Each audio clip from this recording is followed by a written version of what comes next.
In today's video, I'm going to teach you how to change artist name in Distrokid. Whether you're refining your branding or launching a new project, knowing exactly where to adjust your artist name in Distrokid will save you time and keep your releases organized across streaming platforms. Start by heading to Distrokid and signing in to your dashboard. You'll land on your My Music area where your releases and account options live. From here, the place you'll make the changes inside the upload flow. Even if you're not ready to publish a new track, that form is where Distrokid asks for your artist or band name and lets you adjust it. Click on Upload Music. This opens the release form used for singles and albums. Don't worry, you don't have to finish an upload just to view or update the artist name field. We're using this page because it's the official spot where Distrokid lets you specify the primary artist that stores will see. Now scroll down until you find the artist/band name section. This is an important area because the exact spelling, capitalization, and punctuation you use here are what streaming services will follow.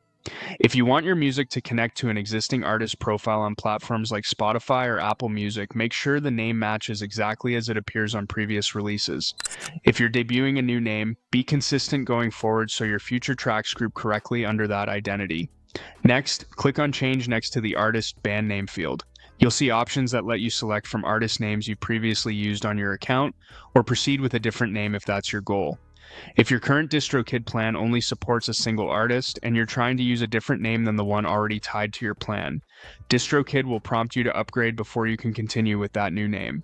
This safeguard helps prevent mix-ups and ensures your catalog is built and organized under the right profile. Before you finalize any updates, take a moment to check for special characters, spacing, and stylization. Minor differences can create separate artist pages and stores. Keeping things consistent avoids delays and makes it easier for fans to find you. Also remember that the artist name you choose here applies to this upload's primary artist.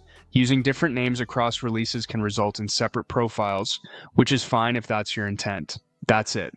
Open Distrokid, go into Upload Music, scroll to the artist/band name section, and click Change to set the name you want. Keep it consistent and upgrade your plan if you need support for more than one artist.